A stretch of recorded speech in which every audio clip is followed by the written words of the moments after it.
What's up, Capstone family? It is the 14th of June, 2024. It's Friday. Looking forward to the weekend. It's a busy week. Lots of AC issues, lots of heat that's kicked on already, and not that we didn't already expect it. So, not so bad, but at the end of the day, it's busy. This week, I had opportunity to sit down with a group of property management owners that I sit with once a month. We get together, we talk about what's happening. We observe each other's blind spots and let each other know about them. I admire all these people that I get with each time we do, and learn something from each of them every time. It's a small group, but definitely some powerhouses, and blessed to be a part of it.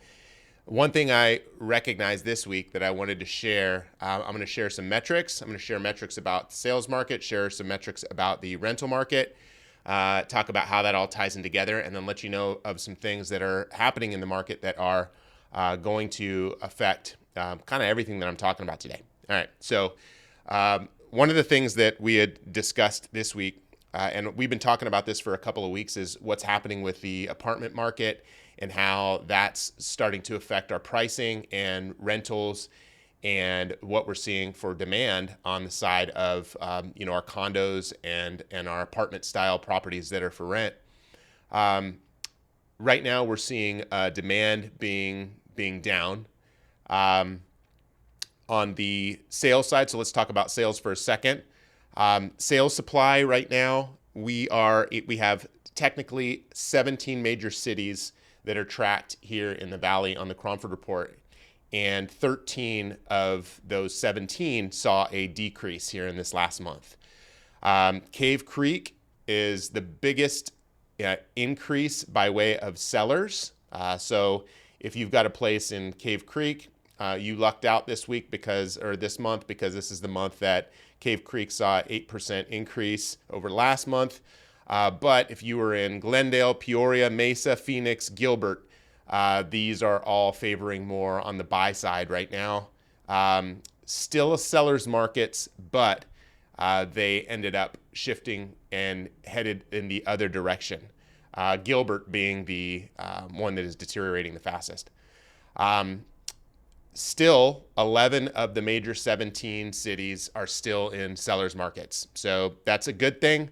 But demand is really, really, really waning. And I think that's more the concern than anything, is how slow demand has gotten just in the last couple of weeks, week over week. It just seems like people have stopped being interested in properties for sale for a minute.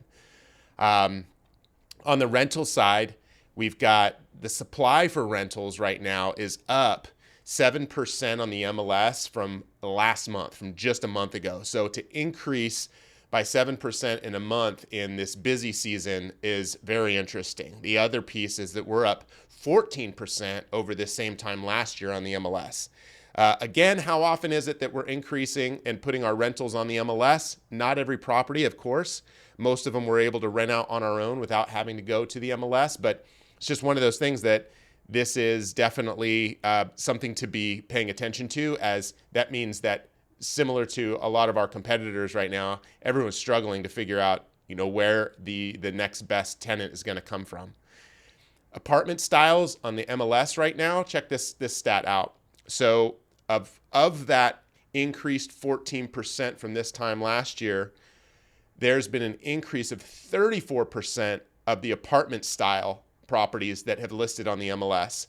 So if you've got apartment style rentals, I mean, it just drastically shifted. 34% higher this year of competition that you're seeing. On the single family side, only 9%, but that's still high. I mean, 9% over last year is pretty high. And then townhouses is right in the middle at about 15%. So changes are coming. We're going to be seeing some additional changes, and this is going to affect the rentals.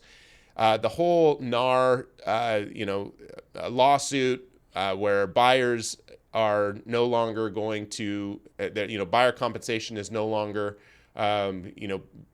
basically being considered paid by the seller. However that works out, I'm not even sure yet. But one of the things that's affected is our ability to pay when it comes to listing commissions on the MLS. How does that affect us? Well, on the rental side, it's going to shift everything because now we can't show a promise to pay on the MLS, or if that's not the motivation for the shift, I'm not sure. So we're going to learn more this week. There's this new service. Instead of listing our rentals on the MLS, realtors are going to have to start shifting over to a service called Rental Beast.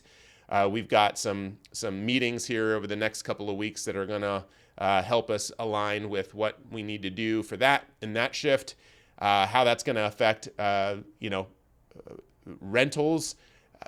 I can imagine that it's going to slow the process down a little bit over the next couple of months, which is interesting. It's going to be across the board. But again, for those properties that we go to the MLS, this will affect those. So all of our luxury properties, all of those that are sometimes a little more challenging to rent right out of the gates, those go straight to the MLS. So keep in mind as you're listing properties that these shifts are coming.